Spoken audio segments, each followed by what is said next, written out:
Hi friends, welcome to Aruna teach Kannada YouTube channel. ಇವತ್ತು second PUCಯ 7ನೇ ಪದ್ಯ ಬೆಳಗು ಜಾವ ಇದನ್ನು ಬರೆದಿರುವಂತಹ ಕವಿ ದ.ರಾ ಬೇಂದ್ರೆಯವರು. ಸೊ ಇವತ್ತು ನಿಮಗೆ ಇದರ ಎಲ್ಲ ಪ್ರಶ್ನೋತ್ತರಗಳನ್ನು ಕೂಡ ನಿಮಗೆ ಎಕ್ಸ್ಪ್ಲೇನ್ ಮಾಡ್ತೀನಿ. ಸೊ ನೀವು ಫಸ್ಟ್ ಟೈಮ್ ನಮ್ಮ ಚಾನಲ್ಗೆ ವಿಸಿಟ್ ಕೊಟ್ಟಿದ್ರೆ ಸಬ್ಸ್ಕ್ರೈಬ್ ಮಾಡೋದು ಮರಿಬೇಡಿ. ಹಾಗೆ ಪಕ್ಕದಲ್ಲಿರೋ ಬೆಲ್ ಐಕಾನ್ನ ಕ್ಲಿಕ್ ಮಾಡಿ ಅಂತ ಹೇಳ್ತಾ, ಹಾಗೆ ಆಲ್ ನೋಟಿಫಿಕೇಷನ್ ಮೇಲೆ ಕ್ಲಿಕ್ ಮಾಡಿ. ಹಾಗೆ ಹೆಚ್ಚಿನ ವೀಡಿಯೋಸ್ ಕೂಡ ನಿಮಗೆ ನಾನು ಏನೇ ಅಪ್ಲೋಡ್ ಮಾಡಿದ್ರು ಕೂಡ ನಿಮಗೆ ಫಸ್ಟ್ ಬರುತ್ತೆ ಅಂತ ಹೇಳ್ತಾ, ಸೊ ಫಸ್ಟ್ ನಾವು ಸಂದರ್ಭದಿಂದ ಪ್ರಾರಂಭ ಮಾಡೋಣ, ಓಕೆನಾ? ಮತ್ತು ಇದು ತುಂಬ important question, most repeated question ಅಂತ ಹೇಳ್ಬೋದು. ಬಲೆ ಬೀಸಿ ಬಂದ ಹಾಗೂ ಬೆಳಕು ಬೇಟೆಗಾರ. ಈ ವಾಕ್ಯವನ್ನು ದ.ರಾ ಬೇಂದ್ರೆಯವರು ಬೆಳಗು ಜಾವ ಎಂಬ ಪದ್ಯದಿಂದ ಆರಿಸಲಾಗಿದೆ. ಹಾಗೆ ಸಂದರ್ಭ, ಬೆಳಗಿನ ಸೌಂದರ್ಯವನ್ನು ವರ್ಣಿಸುತ್ತಾ ಕವಿ ಈ ಮಾತನ್ನ ಹೇಳಿದ್ದಾರೆ. ಸ್ವಾರಸ್ಯ, ಮೂಡಲ ದಿಕ್ಕು ತನ್ನ ಕಣ್ಣ ತೆರೆಯಲು, ಅಂದರೆ ಸೂರ್ಯನು ಉದಯವಾಗಲು ಆ ಬೆಳಕಿನಲ್ಲಿ ನಕ್ಷತ್ರಗಳೆಲ್ಲ ಮರೆಯಾಗುತ್ತದೆ. ಕತ್ಲು ದೂರ ಸರಿದು ಆಕಾಶವು ಬಣ್ಣ ಬಣ್ಣಗಳಿಂದ ಕಂಗೊಳಿಸುತ್ತದೆ ಎಂದು ಹೇಳುತ್ತಾ ಸೂರ್ಯನ ಕಿರಣಗಳು ಹೇಗೆ ಬಂದಿತ್ತು ಎಂಬುದನ್ನು ವರ್ಣಿಸಿದ್ದಾನೆ. ಮನ್ಮಥನು ಬಿಟ್ಟ ಹೂಬಾಣದಂತೆ ಬಂದ ಕಿರಣಗಳು ಜಗತ್ತನ್ನೆಲ್ಲ ಆವರಿಸುತ್ತದೆ. ಬೆಳಕೆಂಬ ಬೇಟೆಗಾರನು ಬೀಸಿದ ಬಲೆ ಅದು ಎಂದು ಕವಿ ಸೂರ್ಯನ ಬೆಳಕನ್ನ ಕುರಿತು ಹೇಳಿದ್ದಾರೆ. ಸೆಕೆಂಡ್ ಒನ್, ತುಂಬಿರುವ ತನಕ ತುಂಬುಂಬಿ ಕುಡಿಯಬೇಕು. ಈ ವಾಕ್ಯವನ್ನು ದ.ರಾ ಬೇಂದ್ರೆಯವರು ಬೆಳಗು ಜಾವ ಎಂಬ ಪದ್ಯದಿಂದ ಆರಿಸಿಕೊಳ್ಳಲಾಗಿದೆ. ಸಂದರ್ಭ, ಬೆಳಗಿನ ಸೌಂದರ್ಯವನ್ನ ಕಂಡ ಕವಿ ಅದನ್ನ ಬದುಕಿನ ಬೆಳಗಲ್ಲಿರುವ ಯುವಕರಿಗೆ ಸಂದೇಶವನ್ನು ನೀಡುತ್ತಾ ಈ ಮಾತನ್ನ ಹೇಳ್ತಾರೆ. ಸ್ವಾರಸ್ಯ, ಬದುಕಿನ ಬೆಳಗು ಜಾವದಲ್ಲಿರುವ ಮಕ್ಕಳು ತಮ್ಮ ಜಡತ್ವ ಬಿಟ್ಟು ಎಚ್ಚರಗೊಳ್ಬೇಕು. ದುಂಬಿಯ ಬದುಕನ್ನ ಪರಿಪಾಲಿಸಬೇಕು. ಸೂರ್ಯೋದಯವಾದ ತಕ್ಷಣವೇ ಹೂವಿನಿಂದ ಹೂವಿಗೆ ಮಧುಪಾನ ಮಾಡಲು ಹಾರಿ ಹೋಗುವ ದುಂಬಿಯ ಹಾಗೆ ಯುವಕರು ಜಡತ್ವ ಬಿಟ್ಟು ಉತ್ಸಾಹ ಸಂಭ್ರಮದಿಂದ ನಡೆದು ಬದುಕನ್ನ ಸಾರ್ಥಕಪಡಿಸ್ಕೊಳ್ಬೇಕು. ದುಂಬಿ ಬಾಳು ಎಲ್ಲಿಯವರೆಗೆ ಇರುತ್ತದೆಯೋ ಅಲ್ಲಿಯವರೆಗೆ ತುಂಬಿ ತುಂಬಿ ಕುಡಿಯಬೇಕು. ಬಾಳನ್ನ ಪರಿಪೂರ್ಣಗೊಳಿಸಬೇಕೆಂಬುದು ಇಲ್ಲಿನ ಭಾವವಾಗಿದೆ. ಥರ್ಡ್ ಒನ್, ಮರಣ ಬಂದಿತು ಕ್ಷಣವೂ ಉರುಳಿ. ಅಂದ್ರೆ ಆಯ್ಕೆ, ಈ ವಾಕ್ಯವನ್ನ ದ.ರಾ ಬೇಂದ್ರೆಯವರು ಬೆಳಗು ಜಾವ ಕವನದಿಂದ ಆರಿಸಿಕೊಳ್ಳಲಾಗಿದೆ. ಸಂದರ್ಭ, ಬದುಕಿನ ಕ್ಷಣಕತೆಯನ್ನು ತಿಳಿಸುತ್ತಾ ಕವಿ ಈ ಮಾತನ್ನ ಹೇಳ್ತಾರೆ. ಸ್ವಾರಸ್ಯ, ಬದುಕಿನ ಬೆಳಗು ಜಾವದಂತಿರುವ ಯೌವನದ ದಿನಗಳಲ್ಲಿ ಜಡರಾಗಿ ಇರದೆ ಉತ್ಸಾಹ ಸಂಭ್ರಮಗಳಿಂದ ಕೂಡಿದ ಜೀವನ ನಡೆಸಬೇಕು. ಜೀವನದ ಉದ್ದೇಶ ಮತ್ತು ಆದರ್ಶಗಳನ್ನ ಸಫಲಗೊಳಿಸಬೇಕು. ಹಾಗೆ ಸರಿಯಾದ ಸಮಯ ಇದು ಪಡೆಯುವುದನ್ನೆಲ್ಲ ಈಗಲೇ ಶ್ರಮ ಹಾಕಿ ಪಡೆಯಬೇಕು. ಯಾವಾಗ ಬೇಕಾದರೂ ಮರಣ ಬಹುಬಹುದು. ಆದ್ದರಿಂದ ಸೋಮಾರಿತನದಿಂದ ಹೊರಬಂದು ಜೀವನವನ್ನ ಸಾರ್ಥಕಪಡಿಸ್ಕೊಳ್ಬೇಕು ಅಂತ ಕವಿ ಯುವಕರಿಗೆ ಹೇಳ್ತಿದ್ದಾರೆ.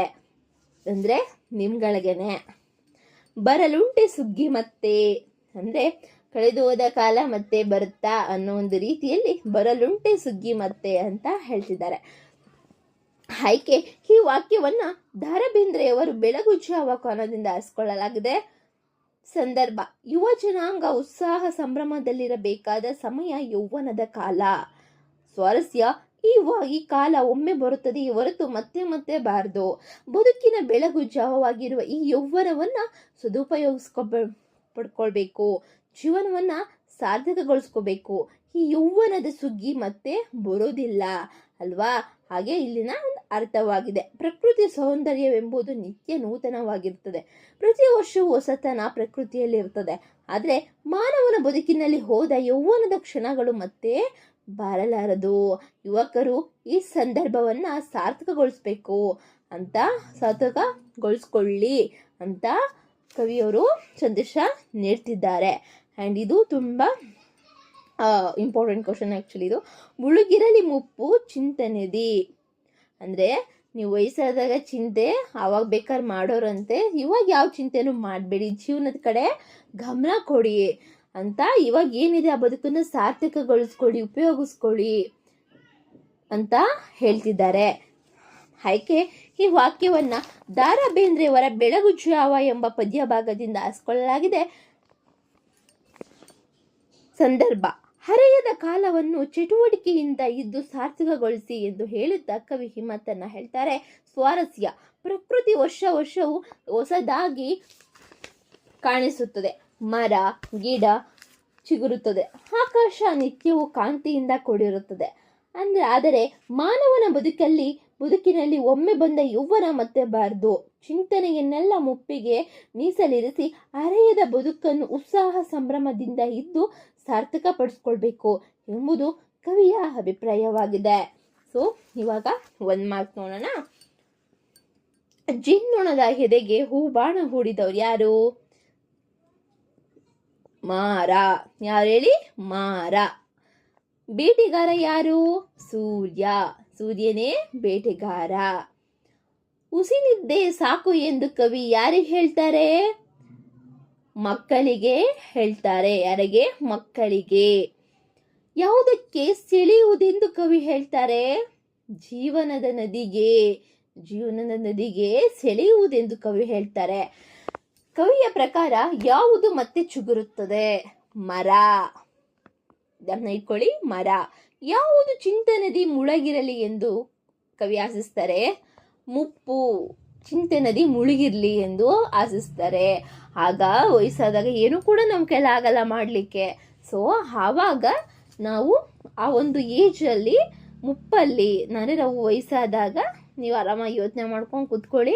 ಶಿವ ಯೋಚನೆ ಮಾಡಬೇಡಿ, ಚಿಂತೆ ಮಾಡಬೇಡಿ. ಖುಷಿಯಿಂದ ಕಳೆದ ಕ್ಷಣಗಳು ಕಳಿಬೇಕು, ಜೀವನನ ನೀವು ರೂಪಿಸ್ಕೊಬೇಕು ಅಂತ ಕವಿ ಇಲ್ಲಿ ಹೇಳ್ತಿದ್ದಾರೆ. ಸೆಕೆಂಡ್ 2-3 ವಾಕ್ಯಗಳಲ್ಲಿ ಉತ್ತರಿಸಿ. ಫಸ್ಟ್ ಒನ್: ಬೆಳಕು ಬೇಟೆಗಾರ ಹೇಗೆ ಬರುತ್ತಾನೆ? ಮನ್ಮಥನ ಹೂಬಾಣ ಬಿಡಲು ಬೆಳಕೆಂಬ ಬೇಟೆಗಾರನು ಗುಡಿ ಗೋಪುರಗಳಿಗೆಲ್ಲ ಬಲೆ ಬೀಸುತ್ತಾ ಬರ್ತಾನೆ. ಮನ್ಮಥನ ಹೂಬಾಣ ಬಿಡಲು ಬೆಳಕೆಂಬ ಬೇಟೆಗಾರನು ಗುಡಿ ಗೋಪುರಗಳನ್ನೆಲ್ಲ ಬಲೆ ಬೀಸಿ ಬರ್ತಾನೆ. ಸೆಕೆಂಡ್ ಒನ್: ಕವಿ ಬೇಂದ್ರೆ ಮಕ್ಕಳಿಗೆ ಬಾಳಿನ ಬಗ್ಗೆ ಕೊಡುವ ಸಲಹೆಗಳೇನು? ಕವಿ ಬೇಂದ್ರೆ ಮಕ್ಕಳನ್ನು ಕುರಿತು ಹುಸಿನಿದ್ದೆಯನ್ನು ಬಿಟ್ಟು ಬದುಕಿನ ರಸವನ್ನು ಸವಿಯಲು ಹೇಳಿ ಎಂದು ಹೇಳಿದ್ದಾರೆ. ದುಂಬಿಗಳು ಸೂರ್ಯ ಮೂಡಿದ ತಕ್ಷಣ ಎದ್ದು ಹೂವಿಂದ ಹೂವಿಗೆ ಹಾರಿ ಮಧುವನ್ನು ಹೀರುವ ಹಾಗೆ ಬದುಕಿನ ಬೆಳಕು ಜಾವದಲ್ಲಿರುವ ಮಕ್ಕಳು ಸೋಮಾರಿಗಳಾಗದೆ ಶ್ರಮದಿಂದ ಬಾಳನ್ನ ಸಾರ್ಥಕಗೊಳಿಸ್ಕೋಬೇಕು ಅಂತ ಸಲಹೆ ನೀಡ್ತಾರೆ. ಥರ್ಡ್ ಒನ್: ಹುಸಿನಿದ್ದೆ ಸಾಕು ಎದ್ದೇಳಿ ಎಂದು ಕವಿ ಮಕ್ಕಳಿಗೆ ಹೇಳಲು ಕಾರಣವೇನು ಅಂತ ಕೇಳಿದ್ದಾರೆ. ಆನ್ಸರ್: ಬದುಕಿನ ಬೆಳಗು ಜಾವವಾದ ಯೌವನದಲ್ಲಿರುವ ಮಕ್ಕಳು ಸೋಮಾರಿಗಳಾಗದೆ ಹುಸಿನಿದ್ದೆಯಿಂದ ಎದ್ದೇಳಬೇಕಾ ಎಂದು ಕವಿ ಹೇಳ್ತಾರೆ. ಬದುಕೆಂಬ ನದಿಗೆ ಸೆಳೆವು ಇರುವುದರಿಂದ ಮರಣ ಯಾವಾಗ ಬೇಕಾದರೂ ಕೂಡ ಬರಬಹುದು. ಆದ್ದರಿಂದ ಇನ್ನನ್ನಾದರೂ ಬದುಕಿನ ಅಂಗಡಿಯ ಕದವನ್ನು ತೆಗೆದು ಇಂದಿನಿಂದಲೇ ಕಾರ್ಯೋನ್ಮುಖವಾಗಿ ಹುಸಿನಿದ್ದೆಯಿಂದ ಹೊರಬನ್ನಿ ಅಂತ ಹೇಳ್ತಾರೆ. ಸೊ ನಮ್ಮ ಜೀವನ ನೀರಿನ ಮೇಲೆ ಗುಳ್ಳೆ ಇದ್ದಂಗೆ, ಅದು ಎಲ್ಲಿವರೆಗೂ ಸಾಗುತ್ತೋ ಅಥವಾ ಯಾವಾಗ ಹೊಡೆದೋಗುತ್ತೋ ಅಂತ ಹೇಳಕ್ಕಾಗಲ್ಲ. ಸಾಗುವುದು ಉಸಿರಾಟ, ಒಡೆಯುವುದು ನಮ್ಮ ಉಸಿರನ್ನ ನಿಲ್ಲಿಸೋದು. ಹಾಗೆ ನಮ್ಮ ಜೀವನ. ಸೊ ಅದನ್ನ ಸಾರ್ಥಕಗೊಳಿಸ್ಕೊಬೇಕು, ಸೋಮಾರಿಗಳಾಗಿರಬಾರ್ದು ಅಂತ ಕವಿ ಇಲ್ಲಿ ಹೇಳ್ತಿದ್ದಾರೆ. ಫೋರ್ತ್ ಒನ್: ಕವಿಯ ಪ್ರಕಾರ ಮುಪ್ಪು ಮತ್ತು ಹರೆಯದ ನಡುವಿನ ವ್ಯತ್ಯಾಸವೇನು? ಬದುಕು ಶಾಶ್ವತವಾದದಲ್ಲ. ಹೋದ ಯೌವನ ಮತ್ತೆ ಬರುವುದಿಲ್ಲ. ಬದುಕಿನ ಬೆಳಗು ಜಾವವಾದ ಯೌವನದಲ್ಲಿ ಸದಾ ಉತ್ಸಾಹ ಚಟುವಟಿಕೆಯಿಂದ ಇದ್ದು ಬಾಳನ್ನ ಸವಿಯಿರಿ. ಮುಪ್ಪು ಬದುಕಿನ ಸಂಧ್ಯಾಕಾಲ, ಚಿಂತನೆಗಳೆಲ್ಲ ಮುಪ್ಪಿಗಿರಲಿ ಎಂದು ಕವಿ ಮುಪ್ಪು ಹರೆಯದ ನಡುವಿನ ವ್ಯತ್ಯಾಸವನ್ನ ಇಲ್ಲಿ ಹೇಳಿದ್ದಾರೆ. ಫಿಫ್ತ್ ಒನ್: ಬಾನು ಮತ್ತು ಮರದ ನಿತ್ಯ ನೂತನತೆಯ ಬಗ್ಗೆ ಕವಿ ಏನು ಹೇಳ್ತಾರೆ? ರಿಪೀಟೆಡ್ ಕ್ವಶನ್, ಆಕ್ಚುಲಿ ತುಂಬಾ ಇಂಪಾರ್ಟೆಂಟ್ ಕ್ವಶನ್. ಪ್ರತಿನಿತ್ಯವೂ ಆಕಾಶವು ವರ್ಣರಂಜಿತವಾಗಿ ಕಂಗೊಳಿಸುತ್ತದೆ. ಮರಗಳು ಪ್ರತಿ ವರ್ಷವೂ ಕೂಡ ಚಿಗುರುತ್ತೆ, ಹಾಗೆ ಉದುರುತ್ತೆ, ಹಾಗೆ ಚಿಗುರುತ್ತೆ, ಹಾಗೆ ಅದರ ಸೌಂದರ್ಯವನ್ನ ಮೆರೆಯುತ್ತದೆ. ಬಾನು ಮತ್ತು ಮರ ನಿತ್ಯ ನೂತನವಾಗಿರುತ್ತದೆ. ಆದರೆ ಮಾನವನ ಜೀವನದಲ್ಲಿ ಹೋದ ಯೌವನ ಮತ್ತೆ ಬರಲ್ಲ ಎಂದು ಕವಿ ಇಲ್ಲಿ ಹೇಳಿದ್ದಾರೆ. ಸೊ ನೆಕ್ಸ್ಟ್ 4 ಅಂಕದ ಪ್ರಶ್ನೋತ್ತರಗಳು. ನಿಮ್ಗೆ ಇದರಲ್ಲಿ ಒಂದೇ ಆನ್ಸರ್ ಬಟ್ 2 ಕ್ವಶನ್ ಟ್ವಿಸ್ಟ್ ಮಾಡಿ ಕೇಳ್ತಾರೆ. ಅದ್ಯಾವ್ದು ನೋಡೋಣ ಬನ್ನಿ.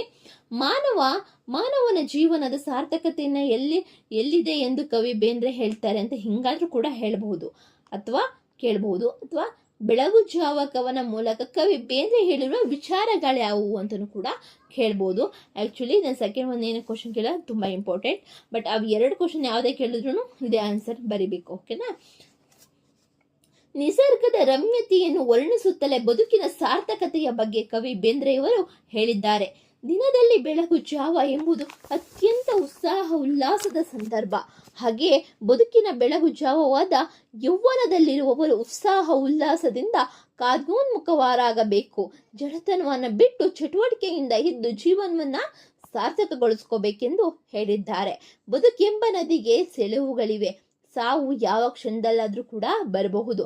ಓದ ಯೌವನ ಮರಳಿಬಾರದು. ಚಿಂತೆಯನ್ನೆಲ್ಲ ಮುಪ್ಪಿನ ಸಮಯಕ್ಕೆ ಇಟ್ಟು ಹರೆಯದವ ಯೌವನ ಮರಳಿ ಬಾರದು. ಚಿಂತನೆಯೆಲ್ಲ ಮುಪ್ಪಿನ ಸಮಯಕ್ಕೆ ಇಟ್ಟು ಹರೆಯದ ಸಮಯವನ್ನ ಸಾರ್ಥಕ ಬದುಕನ್ನ ರೂಪಿಸ್ಕೊಳ್ಬೇಕು, ಅದನ್ನ ಬಳಸ್ಕೊಳ್ಬೇಕು ಎಂದು ಕವಿ ಹೇಳಿದ್ದಾರೆ.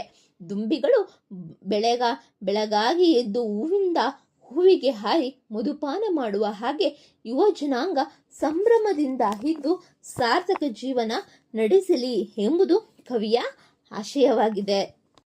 ಸೊ ಫ್ರೆಂಡ್ಸ್, ಇದರಲ್ಲಿ ನಿಮಗೆ ನಾನಾರ್ಥಕ ಪದ ಭಾಷಾಭ್ಯಾಸ ಆ ಥರ ಏನಿಲ್ಲ. ಸೊ ಇಲ್ಲಿಗೆ ಈ ಒಂದು ಪ್ರಶ್ನೋತ್ತರಗಳು, ಈ ಒಂದು ಬೆಳಗು ಜಾವದ ಪ್ರಶ್ನೋತ್ತರ ಇಲ್ಲಿಗೆ ಮುಗಿದಿದೆ. ಸೊ ಐ ಹೋಪ್ ಯು ನಿಮಗೆ ವಿಡಿಯೋ ಇಷ್ಟ ಆಗಿದೆ, ಹಾಗೆ ಅರ್ಥ ಆಗಿದೆ ಅಂತ. ಅಕಸ್ಮಾತ್ ಆಗಿಲ್ಲ ಅಂದರೆ ಮತ್ತೊಮ್ಮೆ ನೋಡಿ. ಅಕಸ್ಮಾತ್ ಏನಾದ್ರು ನಿಮ್ಗೆ ಮಿಸ್ಟೇಕ್ ಇದ್ದಲ್ಲಿ ಅಥವಾ ನಿಮ್ಗೆ ಏನಾದರೂ ಡೌಟ್ ಇದ್ದಲ್ಲಿ ಅಥವಾ ನಿಮಗೆ ಈ ಒಂದು ಲೆಸನ್ನ ನಿಮಗೆ ಮಾಡಬೇಕು ಅಂದರೆ ಕಮೆಂಟ್ನಲ್ಲಿ ತಿಳಿಸಿ ಅಂತ ಹೇಳ್ತಾ, ಇಷ್ಟ ಆದರೆ ಲೈಕ್ ಮಾಡೋದು ಮರಿಬೇಡಿ. ಹಾಗೆ ನಿಮ್ಮ ಅನಿಸಿಕೆಗಳನ್ನ ಕಮೆಂಟ್ ಮಾಡಿ, ಹಾಗೆ ನಿಮ್ಮ ಫ್ರೆಂಡ್ಸ್ಗಳಿಗೆ ಶೇರ್ ಮಾಡಿ ಅಂತ ಹೇಳ್ತಾ, ಇವಾಗ ಮಾರ್ಚ್ 2025 ಮಾರ್ಚಲ್ಲಿ ಎಕ್ಸಾಮ್ ಬರೆಯೋರಿಗೆ ಆಲ್ ದಿ ಬೆಸ್ಟ್. ಚೆನ್ನಾಗಿ ಓದ್ಕೊಳ್ಳಿ. ಕನ್ನಡ ಈಸ್ ಸ್ಕೋರಿಂಗ್ ಸಬ್ಜೆಕ್ಟ್ ಅಂತ ಹೇಳ್ಬೋದು. ಒಂದ್ಸಲ ಅರ್ಥ ಮಾಡ್ಕೊಂಡ್ರೆ ಚೆನ್ನಾಗಿ ಬರೀಬಹುದು ಅಂತ ಹೇಳ್ತಾ, ಸೊ ನೆಕ್ಸ್ಟ್ ವಿಡಿಯೋದಲ್ಲಿ ಸಿಗ್ತೀನಿ ಅಂತ ಹೇಳ್ತಾ, see you, bye, take care.